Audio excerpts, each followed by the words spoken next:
Today, we're talking to Greg Jackson, awarded a CBE for his services to the energy industry. He founded Octopus Energy in 2016 with a simple idea.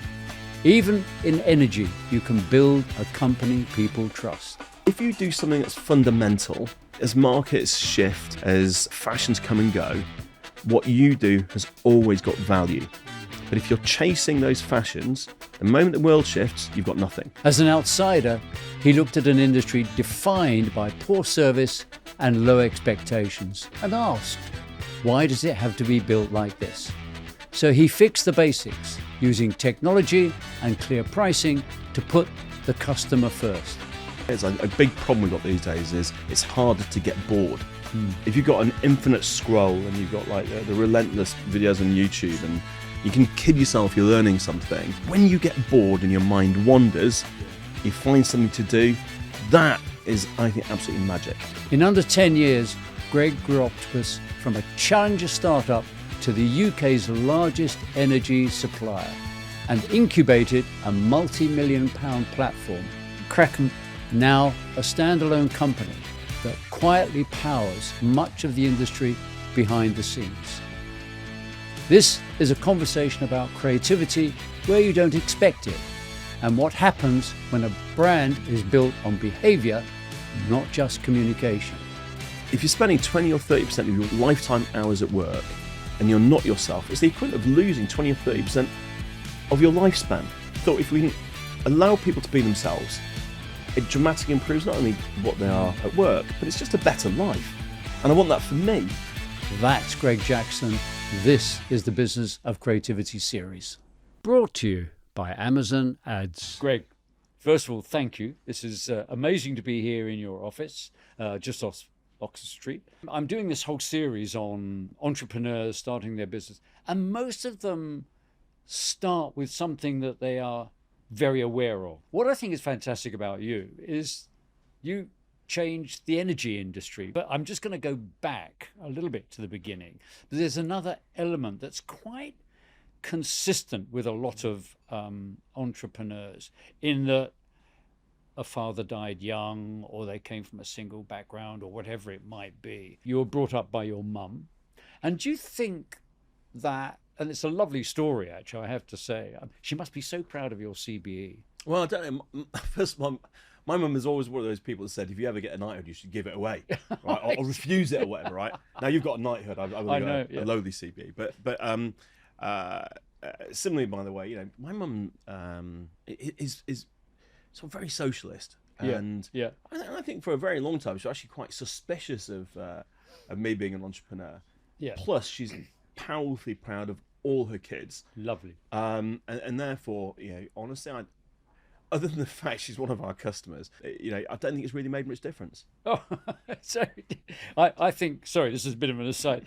My mother is no longer with us, sadly for me. But I think if I had turned it down, she would have killed me. That would have been it. It would have been all over. But anyway, but there you are. So I think this kind of coming from, and I don't want to use the word challenge, but a sort of slightly outsider culture gives you a perception and a drive. Did you feel that as you were growing up? Did you feel this need? Because you did a paper round and you were incredibly industrious. Yeah, I think there are probably 2 or 3 things. I wasn't really aware of at the time, but we had no money. And I remember things like our energy getting cut off, which is one of the things that did stick with me, because I know what high energy bills mean to people who can't afford, people who are scraping by.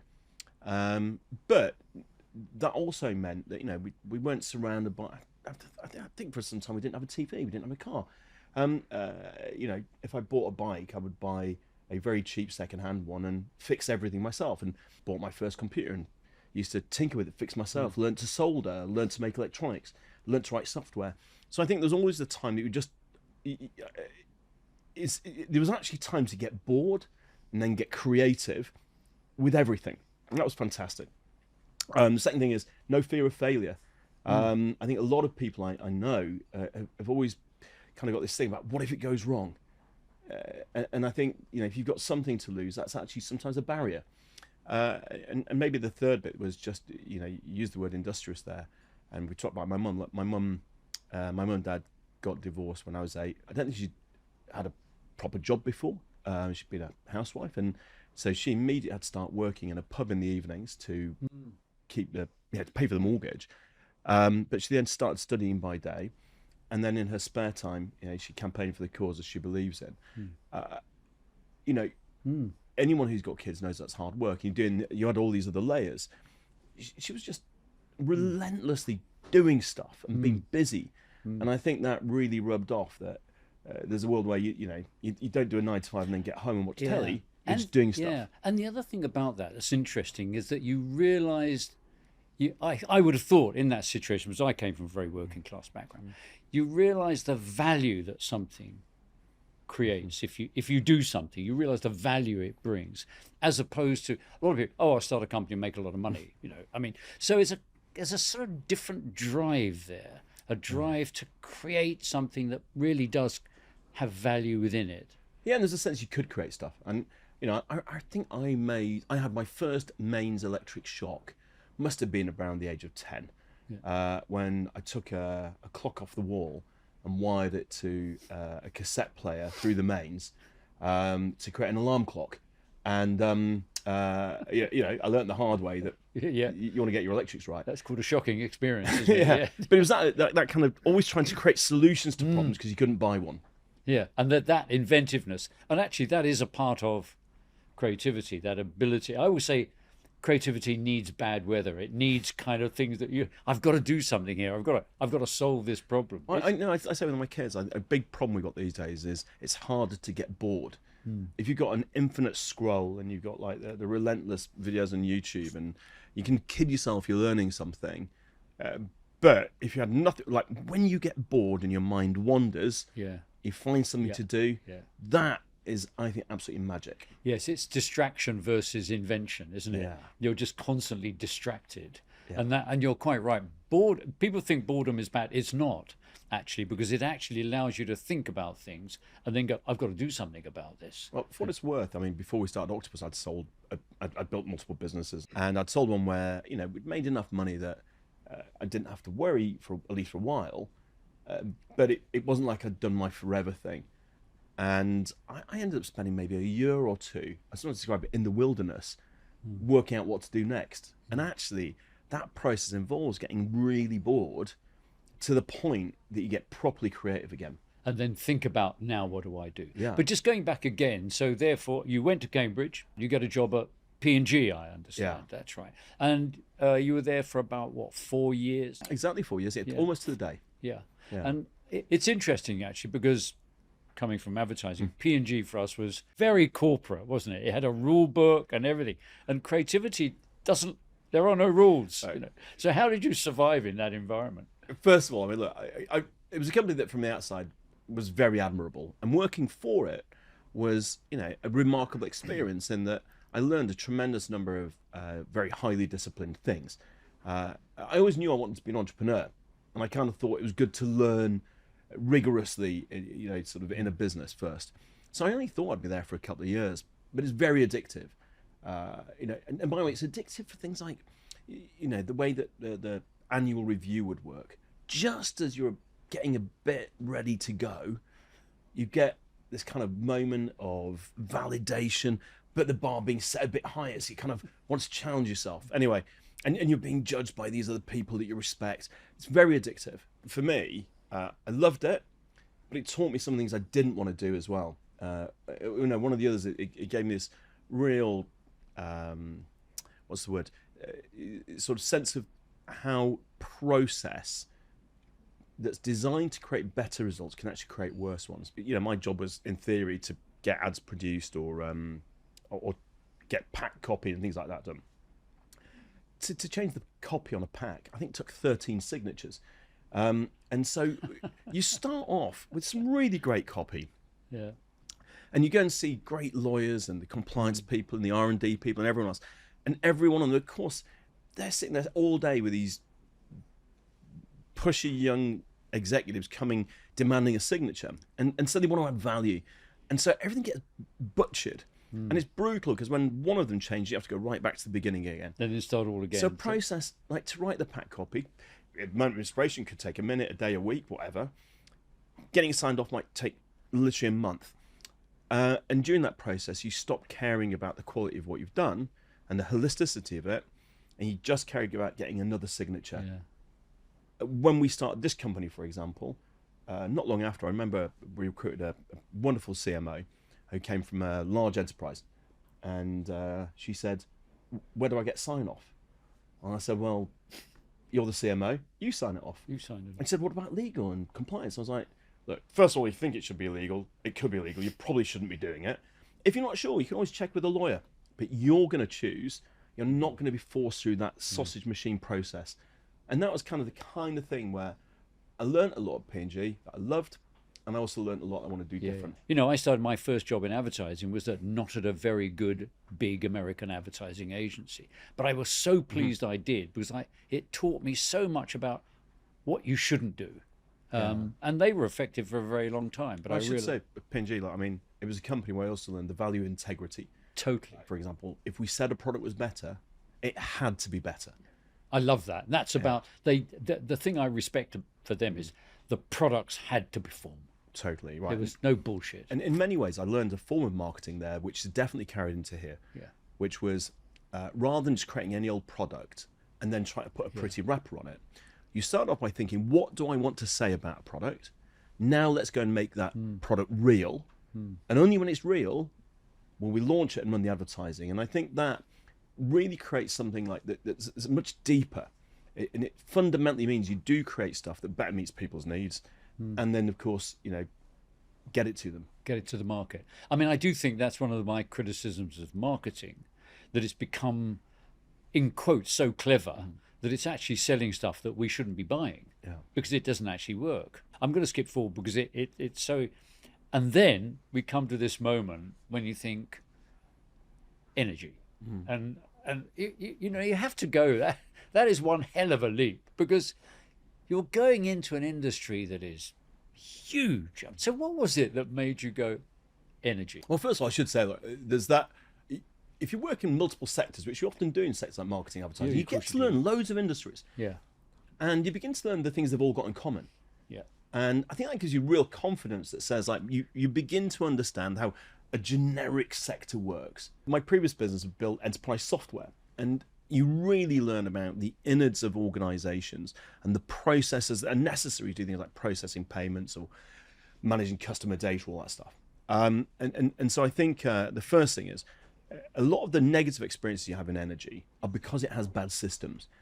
You phone up and you get handed from one department to another. You recognize you could do all the same things, but dramatically more efficiently if, you know, you're running on the right combination of tech and people.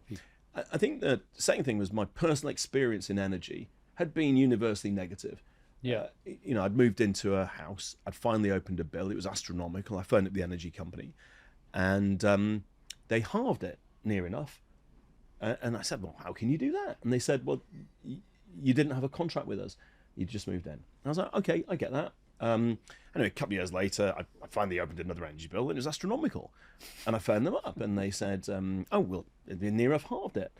And I said, no, we've been through this before. They said, but the contract only lasts for a year. You're out of contract. I said, what? So I have to phone you up every year? You're going to rip me off? I really thought that was a bad business model. And really not showing that you love your customers. And then I think it was the time when you saw, as we see now again, an explosion in energy bills. And actually very similarly, a lot of the companies, the energy bosses were blaming green taxes and green energy. And I was like, when you looked at the numbers, that was definitely not the real issue. The real issue was they were bloated organizations. They'd got pricing models which screwed customers. And they weren't innovative and relentlessly trying to drive down costs. Yeah. And I thought, back to, we talked about my mum. I thought, like, I know what that means for real people, and it's unconscionable. And I think I began to thought I could probably do a better job. And it was that drive, that sense of, my God, one, this is unjust. And also there is a tremendous opportunity. Well, I've got to say, you know, you treat the fact as a big sector like as a challenge. for me, I guess I was in my mid-40s. I had a couple of entrepreneurial successes, but nothing huge. Yeah. And I thought this is the chance for the big one. Globally, it's a $3 trillion revenue sector. It's responsible, largely energy is climate change. It's responsible for something I care enormously about. Yeah. And if you fix it, you can make lives better for an awful lot of people who are struggling. Everything there made it interesting to me. And by the way, if you ever hear other podcasts, there's quite a lot of origin stories, because one of the things that happens is good ideas come to you multiple times from different directions. And when that happens, something's telling you something. The world is giving you a signal. Yeah. But I do remember I was sitting in the pub with some mates, whinging about something that energy companies had done wrong again.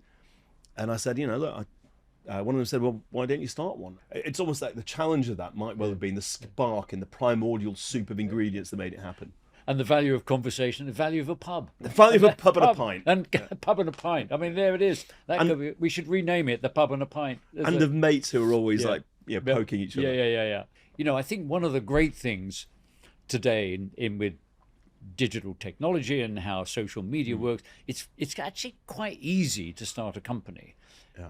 Relatively speaking, as opposed to like 30, 40 years ago when it was quite harder. But, again, Greg, I sort of go, starting a kind of an energy company, that you need deep pockets for that. Yeah. And so obviously going out and raising the money and going, I'm about to start an energy company. Sorry, door over there. Thank you very much. Goodbye. So how did you overcome that? Well, a couple of quick things. I mean, first of all, I think the UK has been great historically, because it's so, among other things, because it's easy to start a company. Generally. Now, you just start selling stuff. And in other countries, you have to register, you have to formalize before you found a single client, before you know that it's got a chance. And I've really liked the fact that in Britain, loads of people on the side can start a consulting company or sell bits and bobs. And I think in the book Asterix, when he goes to Britain, he discovers this kind of chaotic place, but it all seems to work just in a way you don't understand. And that's the entrepreneurial Britain I love. I think for us starting an energy company, actually, it was a bit more than that, because I looked from the outside and thought this must be possible. Yeah. I had some ideas, but really didn't know how to go about it. So I posted an advert on the notice board at London Business School, and it said it was basically an offer for students to do a project on the business plan for an energy company. Because I thought that way, they've got a really interesting project. Yep. And I get kind of awesome business students, usually people from McKinsey and stuff, doing the work to create it. For nothing. And they've got access to all of the London Business School. Actually, I paid them. Oh, good for you. Yeah, because I thought it was genuinely valuable. But anyway, you posted that. Yeah. Brilliant. And three brilliant students. One from McKinsey, one from Google. The other was from an American company. Kind of applied. They did it as a joint project, and they gave us a massive business plan. It was brilliant, super research. But it did say that we needed £10 million in startup capital if we wanted to be able to create something that had real legs. And so, even though I'd been an entrepreneur for a while, I actually thought I didn't have the chutzpah to go and raise 10 million quid off the back of a PowerPoint, and I kind of just put it on the shelf for a while and did some other stuff. Yeah. And it was only when I serendipitously was introduced to a guy who runs a big investment firm, a guy called Simon Rogerson, Octopus Investments, incredible guy. I was chatting with him about something else. But during the conversation, it became clear to me that they'd backed quite a lot of startups, a lot of them with technology, which was the core of our business plan. Which is what you were about, Yeah, and some in energy. And so I just pitched in there and then. And I think it was only like 5 or 6 weeks from then. Wow. So basically agreeing a deal. Then doing yeah. And once we'd got the agreement on the money, you could start, talking to people to start building a startup team. And it was really exciting. Yeah, that's great. I mean, a couple of things. I hope London Business School are watching this, because they have an opportunity to really develop a kind of a course for some of their students, write business plans for people starting up, which could be a great thing to do. But the other thing too there I love about that is that sort of energy to just talk about things because you'd never know what door is going to open up. If you become a kind of a champion for what you're doing and then doors open, that's a crucial part of being, almost in a way, bore people with it. Something I really learnt a lot from was during that period before we started Octopus, I worked for one of Britain's great entrepreneurs, a guy called Richard Harpin that started HomeServe. And he wanted me to build a new business for them that was very entrepreneurial and innovative. And we were meeting a potential partner organization. And after the meeting, he said to me, "So Greg, what do you think?" I said, "Well, it was great, except you told them all our secrets." And he said, "Ideas are 10 a penny. It's delivering them that counts. But if I share my ideas with other people, if we share stuff with them, then we've got a chance of building on it, of finding a deal." And I think he basically gave me this kind of insight that too often I think people, so carefully protect something rather than letting it loose and seeing where it can go. And just seeing what it goes out there. I mean, I talk about creativity is 80% idea, but it's also 80% execution. I know that's wrong, but it is so true. And it's actually in its delivery that it comes alive. Can I say, I think there's one thing about ideas, though, which is it's amazing how many ideas are 99% of the way there. Yeah. And it's quite funny. When you talk about it, sometimes you get to the magic moment and it gets to 100%. And then you go, that's it. There was something that turned it from being one of many ideas into a brilliant one. And often it's not a big difference, but it so often comes from the conversation. Yeah. And so that's where the name Octopus came from, because you were with Octopus Investment. This is so much fun, right? So what happened was we were going to be called Positive Energy. We built a great logo, nice pun, all that stuff. I could have told you that was boring. Well, good on you, because anyway, we liked it, right? Yeah. But a week before they made the investment, Simon, the Octopus guy, said, "Could you call it Octopus Energy?" And we were like, "Oh, you're slimy tentacle suckers." You can imagine the media would show like tentacles wrapped around a wallet, But we wanted the money, and so in good spirit, we went away to work out how could we make an octopus appealing. And by the way, the answer was inspired partly by Disney, partly by Pac-Man, short tentacles, big eyes and a smile, and pink. And the day before we completed the deal, Simon said to me, "Actually, please don't call it Octopus." I was like, "Too late, mate. We're calling it Octopus." And why did he change his mind? I think it was because if it went wrong, I see, it would reflect. Then it would reflect. Yeah. But the reality is, like today, I think we probably have the most memorable, recognizable brand in energy. I hope so. And it wouldn't have been that if we'd gone with the functional name we'd originally had. It's like, orange, or it's like apple, or, I mean, create things which are familiar and which people can relate to, as opposed to some technical name. Did you think, obviously brilliant idea, but also timing was just right? Yeah, actually, I think we were 5 years later than I would have liked. In fact, we know we lost 2 or 3 years because we didn't go and raise the money. Yeah. And I don't have any regrets at all about, I don't think I really have regrets in life, but definitely I think we would have been able to make more of a difference, been bigger and more successful, been better if we'd started earlier. Partly just because we lost 2 or 3 years of exponential growth. Actually, that's a lot, but also we launched at the same time as, it turns out, loads of other energy startups, most of whom didn't have the same ambition. Like, we wanted to be global from day one. We wanted to reinvent the industry. We wanted to reinvent a sector for customers. Whereas a lot of them, I think, were kind of pilot high, sell it cheap, and most disappeared during the energy crisis. But it did mean that for some period of time, there was a lot more kind of fighting for visibility, for customers, and for traction. If we'd started a few years earlier, not only would we be a lot bigger by now, we'd be able to have more of an impact at the important junctures in the UK's energy system. But I think something else important there, that ambition to be a global player. I've always said brands should think less about marketing and more about entertainment. Audiences are tired of being sold to, but they still enjoy things like drama, truth, humour, beauty and excitement, which are exactly the things you need to channel if you're trying to convince people to visit somewhere. Junta de Andalucía did it wonderfully when it worked with Amazon ads to capture the uniqueness of the region. They used the full breadth of Amazon to tell Andalusian stories, from Alexa audio tour, interactive gaming on Twitch, and brand-funded documentary on Prime Video, through to physical branding on Amazon, fresh bags, lockers, and even more. Everything led potential travelers back to their Amazon brand store to start trip planning.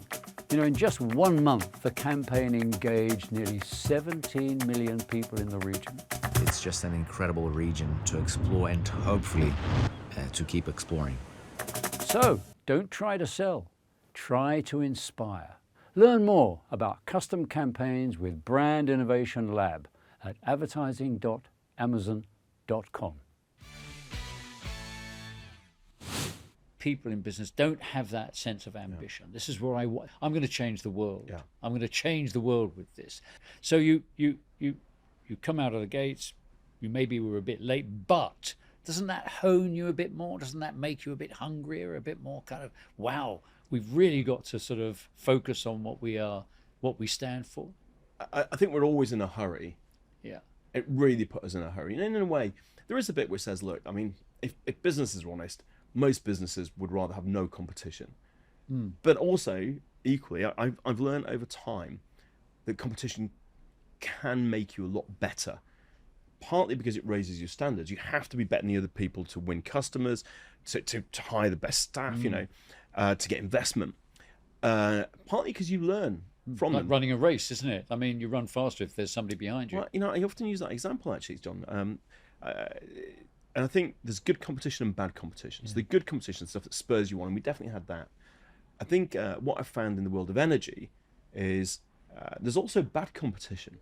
There's a relentless kind of behaviour from incumbents who want to protect their turf, where instead of running faster, they try and pull your shirt and drag you back. And, you know, if you enjoy watching sport, it's much more interesting watching when people are kind of really going out there to set, you know, new standards, like in the marathon, how excited we all are that someone's just done under 2 hours. Yes. It's amazing. Amazing, isn't Inspiring. it? Yeah. And the last thing you like Sebastian Saw, yeah. Yeah, exactly. The last thing you want is bad sportsmanship. Yeah. And that sense of competition. I mean, funny enough, actually, Adam Smith in The Wealth of Nations says you have to be wary. Most people haven't read the book, actually, who call themselves, you know, Adam Smith Institute. And he actually says in the book that businesses will try and eliminate competition. So you have to protect. You have to protect them from doing that, because competition is fundamentally important. And it's a very interesting bit of his book. And so I really believe that. Yeah, right? And I think so true. From our perspective, you know, I back us to win a competition. Yeah. Therefore, I much prefer a competitive market. If you look at energy, one of the big problems is roughly 90% of what you pay is going to monopolies. And funnily enough, the amount they earn relentlessly goes up. But the competitive market, the bit that we always read about in the headlines are the energy suppliers, they're competing and they're more efficient, more innovative, more customer focused in every way. And I think that really matters. Yeah, it's the same in art. I mean, Picasso makes this huge change in his career in 1932, and he realizes that other people are taking the limelight and he's got to do something. And that's where he comes out with his great paintings like Dora Maar. And it was the most productive period, actually, of his career. And I always say to lots of business people, I think you should look to artists, because they are instinctively, they don't talk about business, they would never use that word, but they're in a competitive race, and they have to constantly think, how do I evolve? How do I change? How do I get better? Picasso, genius example of that, as so many artists That's are. brilliant. It's just like there's only so much shelf space for shampoos. Yeah. There's only so much wall space for artists. Yeah. And there's a lot more people trying to get on it. How do I get my paintings up there? How do I get them talking about me again? Which is what he did. It's a fantastic period of his time. I think a number of things that you built a culture. I love your 3 things about clarity over complexity, honesty over persuasion, and service over messaging. And the inclusiveness that sense of inclusiveness, that we're all in this together, is fundamentally important. And that, in a culture, creates an energy that actually drives a company forward. Was that a conscious thing on your part? Were you? Yeah. One of the things about, I think this is probably like the 4th, 5th business I built from scratch. And I think it's a bit like moving house. If you move house, you basically have the opportunity to start again. So you've got all the clutter that's built up over the years, so all the bodgers and stuff like that. And you learn from all those things. So the next time you start with everything you've learned, and it's going to be more elegant. And in the same way, each time you start a business, you take all the things you learned from the last one. It's really hard to change the stuff that's become ingrained. But you start again, every lesson you've ever learned is there on day one. Yeah. And so there was a huge focus here on things like, we wanted to build a very big business quickly, which means you can't be rigid, process driven. You've got to devolve responsibility. And so from day one, you're hiring people. Like, by the way, every job advert for every company, and we want people to take responsibility, who create all this stuff.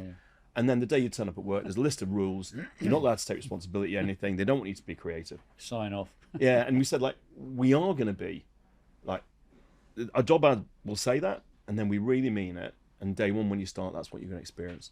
And I think what that, as one example, that was designed to let us scale very quickly to meet our ambition.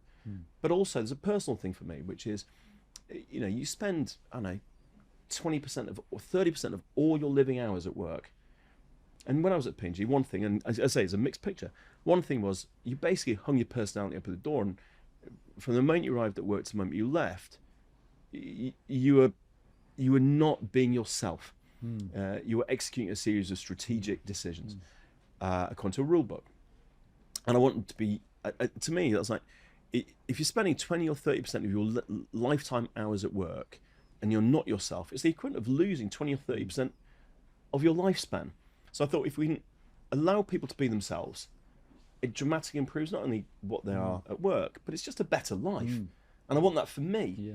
And I think I had the privilege as an entrepreneur of having been able to say, this is what I want. I just wanted to be able to open that up for more people. Also, the other thing about that, you know, is that a culture is an ever-evolving system, ecosystem, whatever we want to call it. And therefore, if you're rigid about it, there are principles behind it. But if you're totally it won't evolve. It won't answer the needs of what is out there. And therefore, it will gradually kill the company. And so therefore, again, that word liberating people to kind of feel that they can contribute. I buy into the ethics of the company. It has ethics. That's rather good. And with that, I can really make a contribution and help the company go forward. It's a brilliant way of being. So brick walls are made out of, every brick is the same shape, and they're held together with mortar, and they're relatively straightforward to build, but they're totally rigid, non-flexible. Once a bit of water gets in, you start to get damage. Meanwhile, dry stone walls, where each stone is a different shape, and you have to work a bit harder to fit them together, but they move with the landscape. And the oldest dry stone walls in the UK, in Europe, are thousands of years old. With people, instead of, you know, having a job ad that's got 8 different criteria, and we're going to force fit the job into those, when you find someone, they've got roughly 5-ish, right? And then they've got a bunch we hadn't written down that are amazing. We build the organisation around the people, so instead of losing some of the magic of each person, you get as much of the magic as possible. But that allows that flexibility you just described, because just like a dry stone wall is able to handle the change in the landscape and the weather and everything else, so an organisation that's fit around the shape of the people can handle a lot more change in the world. And by the way, each person has been better utilised, is more fulfilled, and can better relate with each other. And that's also at the core of creativity, is that ability to express yourself, that ability to kind of contribute, know how to evolve, change. I look at what you do, and you seem to have a win-win. I want in a way everybody to win, and it's got to be possible, that, hasn't it? As we move forward, as businesses contribute to society, how do we create that win-win? Do you talk about that to your people at all? Yeah, a lot. I mean, I think that. First of all, when we built Octopus, we were also building a technology platform that powered Octopus and let us be more agile, more efficient, much more customer focused. That platform is called Kraken, by the way, another cephalopodic name. Yeah. Again, with a great origin story if you want. But the from the beginning, there was a kind of dream really that we would, once we built Octopus and proven what Kraken could do, we'd license Kraken to other companies. And so not only does Octopus run on Kraken, but in the UK, so do EDF and E.ON, as do large parts of the energy So network. in other words, instead of holding it to yourselves, you released it to everybody else and then created unbelievable value. Yeah, I hope so. And that was the win-win. Like, so we've done very well out of it financially. It's helped us raise investment.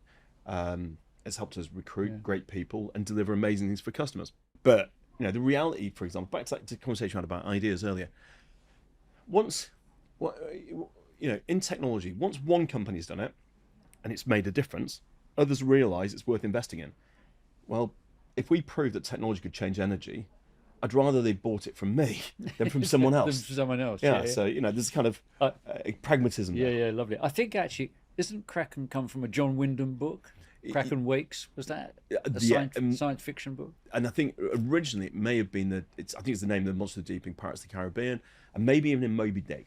I think. Right. But in our company, what happened was just when we were first building it, it used to, as everyone does, when you logged in, it just said log in on the button. Yeah. And one day I came in the office and one of our developers had changed the screen to change the login button, said unleash the Kraken. And I said, if that's still there by the end of the day, you do realise it's going to be the name forever. Yeah. And so today, Kraken's valued at $9 billion.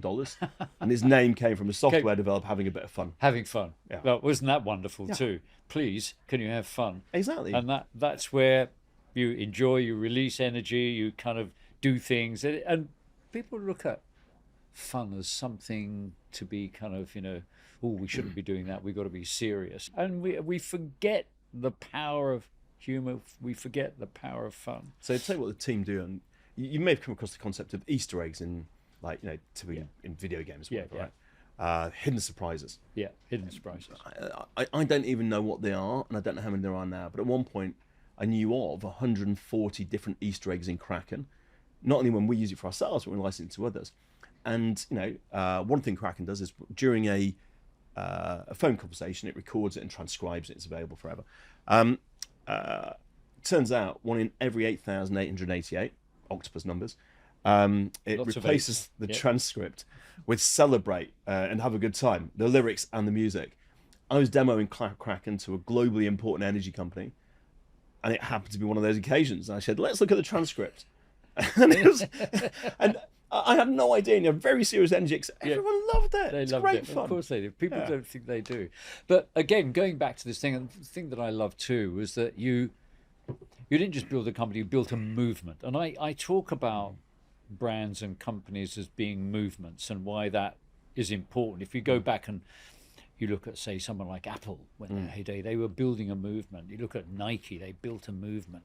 And I think you've done that. So you've transformed what is a kind of market where people, I just plug it in, I get it. I don't even think about it. Yeah. You've turned it into something that they value. Was that a conscious effort? I'm going to start a movement here. I don't want to start a movement, but first of all, that point you said there about people thought energy was just plug it in. And definitely when we were starting, I said we're going to build a really big brand that means something, that will look after people with this product that's typically going to be the third or fourth biggest outgoing for a household. That for many is the cause of stress. We are going to do everything we can to reduce that stress and look after them, but also to put our arm around them and take them on a journey through the energy transition, because the way you use energy is going to change, and we should be doing this with people and for them, not doing it to them. And I think a massive policy mistake, by the way, has been the way we've gone about the energy transition, which has been forcing things on people. We talked about marketing earlier. Marketers would not have designed the way we've gone about the energy transition, and we're seeing the problems that creates now with the backlash.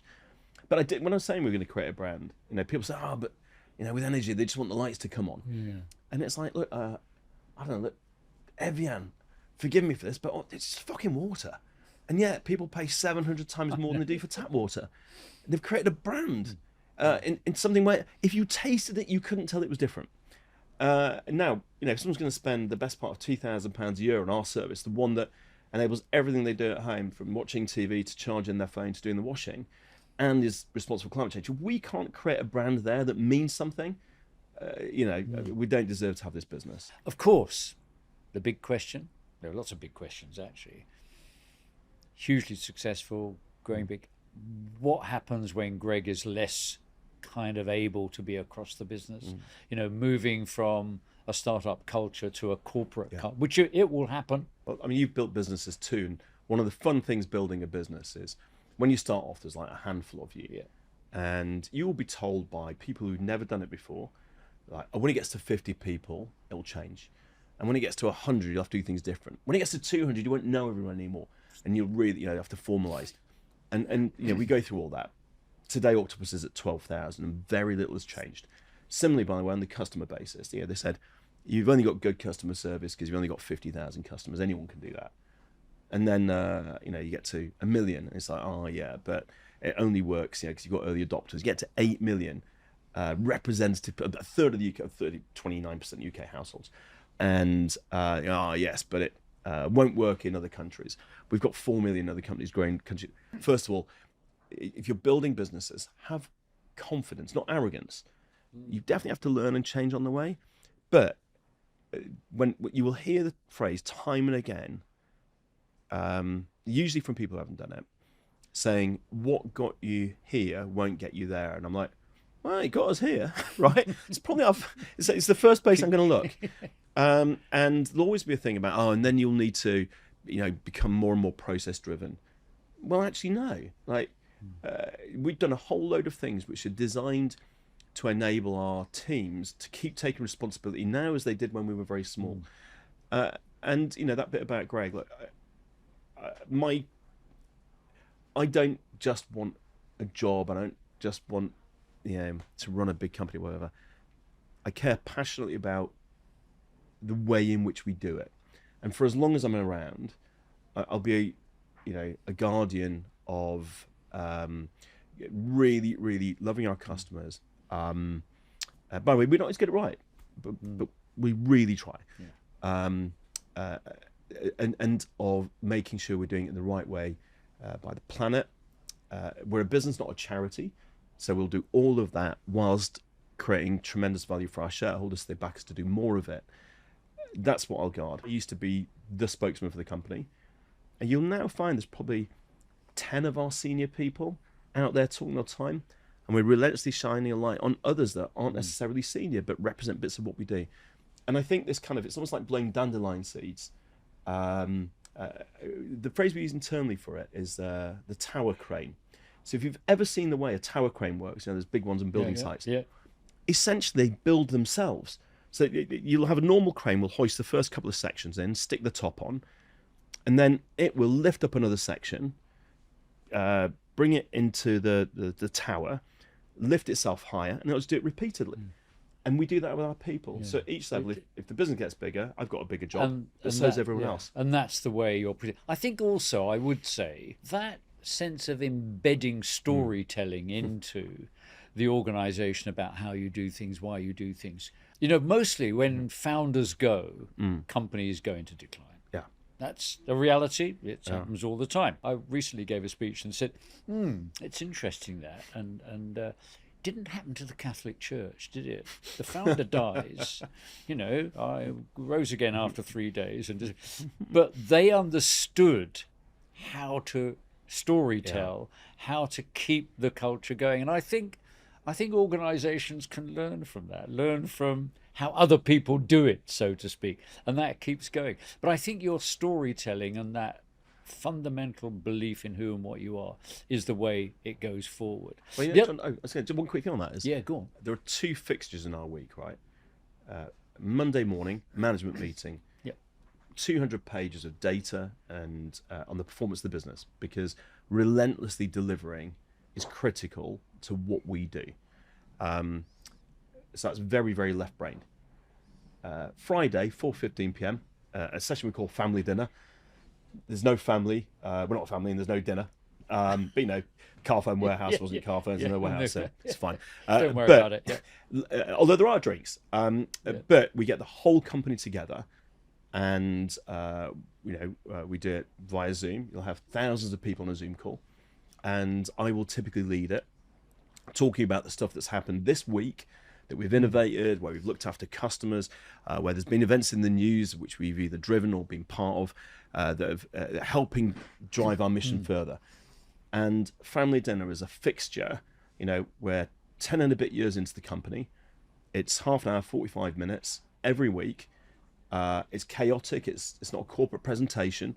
It's more like the Eurovision Song Contest. And we'll have quite a lot of people participating. The chat panel is alive. And the whole thing is back to that telling the stories.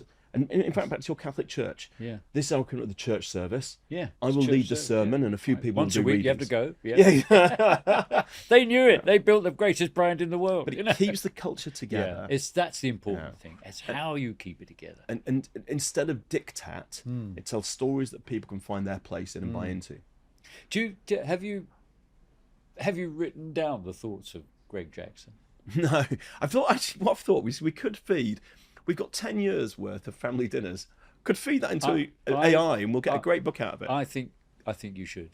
I really, really, really think you should. I think it's fundamentally important to feel the person who started this, even though one day you're gone. We're all gone.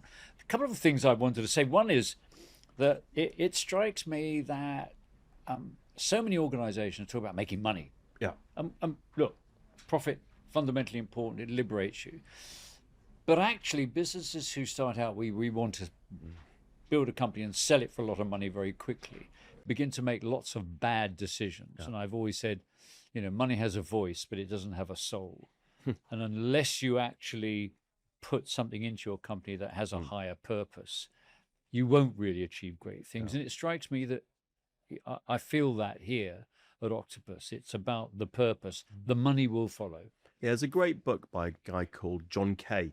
He's a business professor, I think actually in a business school, writes for the FT as well, called Obliquity.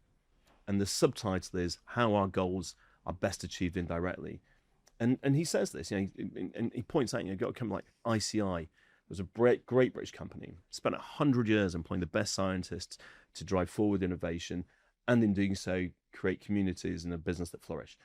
And then in the 1980s, they flipped that to being about shareholder returns. That was their purpose. And within a decade, they were gone.